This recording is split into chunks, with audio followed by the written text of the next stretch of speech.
Bé, la decisió que pren l'alcalde unipersonalment la vam considerar ja en el seu moment com una decisió precipitada, sense consultar ningú ni consensuar-ho en els sectors econòmics, socials ni comercials de Benicarló.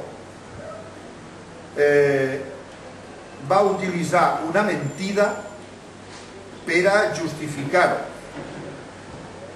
Va utilitzar la mentida per a justificar que portava aquella proposta al ple i en realitat els mateixos en els que deia que havia consensuat el tema inicien una recollida de firmes en contra.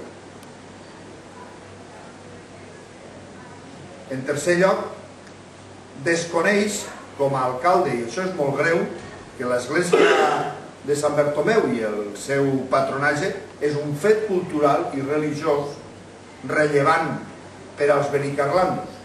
No se pot tratar com si no tingués importància.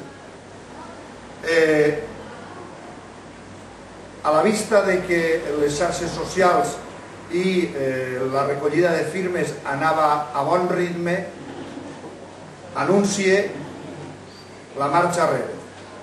Es compromet a rectificar quan aquest rebuig ja és significatiu per part dels ciutadans. I, per tal de minorar les crítiques i de congraciar-se amb els sectors ofesos, promet dedicar un carrer a mossèn Tomàs, dalt del púlpit i a la missa de Sant Bartomeu. No se pot trobar pitjor moment ni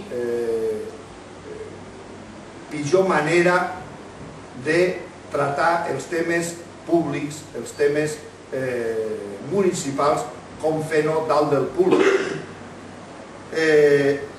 I com no tenia prou, el d'eficaci ja no podia superar-se, s'atreveix a criticar en públic que els regidors de l'oposició no saben senyar-se, no saben santiguar-se.